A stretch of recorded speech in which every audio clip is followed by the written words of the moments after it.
Hello అండి, welcome back to Mom's Tradition. ఈరోజు బజ్జీ మిర్చి ఉంటుంది కదండి, బజ్జీ మిర్చితోటి పచ్చడి పెట్టుకున్నాము. ఇది నిల్వ పచ్చడి, ఒక 3-4 months అయినా ఉంటుందండి. ఇది చాలా టేస్టీగా కూడా ఉంటుంది. ఫ్రెష్గా ఉన్న మిర్చి చూసి తెచ్చుకోవాలండి. ఈ మిర్చి ఫస్ట్ కడిగి ఆరబెట్టుకోవాలండి, గాలికి బాగా ఆరిన తర్వాత తుడుచుకోవాలి. చూడండి, అట్లా పెద్ద ఫ్రెష్ మిరపకాయలు తీసుకోవాలి. ఇట్లా సగం సగం కట్ చేయాలి, లేకపోతే ఇట్లా మీరు అట్లా పొడుగ్గా ఉంచుకున్నా పర్వాలేదు. ఇట్లా 4 సైడ్లు ఇట్లా కట్ చేసుకోవాలి. మన మసాలా వంకాయ ఇట్లా కట్ చేసుకుంటాము, అట్లా కట్ చేసుకొని ఐతులని తీసి శుభ్రం చేసుకోవాలండి. ఇప్పుడు చూడండి, ముక్కలన్నీ నేను ఇట్లాగే కట్ చేసి పెట్టుకున్నాను 4 సైడ్లు. చూడండి, ఒక 2 నిమ్మకాయలు తీసుకోవాలి. నిమ్మకాయలు రసం తీసి పెట్టుకోవాలి. ఆ ముక్కల్లో కలిపేసుకోవాలండి. ఆ ముక్కలు కలిసేంత వరకు అటు ఇటు తిప్పుకోవాలండి. ఆ జ్యూస్లో, నిమ్మకాయ జ్యూస్లో చూడండి, అట్లా మంచిగా తిప్పుకుంటూ అన్నిటికీ నిమ్మకాయ రసం పట్టేటట్టుగా పెట్టుకోవాలి. అట్లా ఒక 15 minutes నానబెట్టుకోవాలండి. ముందుగా స్టవ్ ముట్టించి ఒక ప్యాన్ పెట్టుకోవాలండి.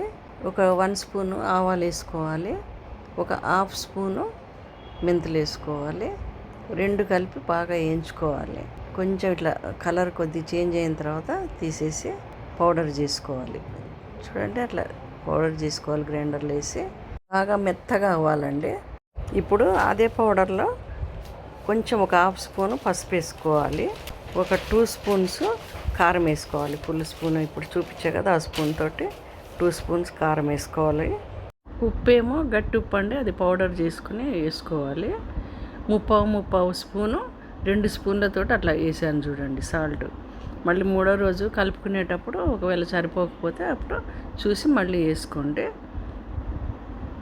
ఇప్పుడు అన్నీ కలిపేసుకోవాలండి. బాగా అంతా కలిపిన తర్వాత ఇప్పుడు ఆ కారము ఇవంతా ముక్కలకి వేసి పట్టించుకోవాలి. చూడండి, అట్లా మొత్తం అంతా వేసేసుకోవాలి ముక్కల్లోనే. ఇప్పుడు బాగా ముక్కలన్నీ కలిసేటట్టు బాగా స్పూన్ తోటి కలుపుకోవాలి, లేకపోతే చెయ్యితోటైనా కలుపుకోవచ్చు. చూడండి, నిమ్మకాయ రసం అదంతా ఉంది కదా, నిమ్మరసము, కారము ఇవన్నీ మొత్తం కలుపుకొని బాగా అంతా బాగా కలిసిన తర్వాత ఇప్పుడు ఆయిల్ పోసుకోవాలి. నేను ఒక పావు కంటే తక్కువ, ఒక 150 grams ఆయిల్ పోసానండి. ఎందుకంటే ముక్కలు తక్కువ ఉన్నాయి కదా, అందుకని 150 grams ఆయిల్ పోసుకున్నాను. పచ్చి నూనె పోసుకున్నాను నేను. మీకు పచ్చి నూనె వద్దనుకుంటే మీరు కాగబెట్టుకుని అయినా పోసుకోవచ్చు. నేను మామిడికాయ పచ్చడి కూడా ఇప్పుడు పచ్చి నూనె పోస్తా కాబట్టి దీంట్లో కూడా నేను పచ్చి నూనె పోసాను. ఎందుకంటే ఇది తిరమాత వేసే పని ఉండదు కదండి, అందుకనే పచ్చి నూనె పోసుకున్నాను. 5-6 ఎల్లిపాయలు కూడా ఒలిచేసుకోవాలి. 3వ రోజుకి ఆయిల్ అంతా చూడండి పైకి ఎట్లా తేలుకుంటూ వచ్చింది. ఇప్పుడు ఒక కంటైనర్లో తీసుకోవాలండి. ఇవాళకి ఇంతేనండి. షేర్ చేయండి, సబ్స్క్రైబ్ చేయండి, లైక్ చేయండి.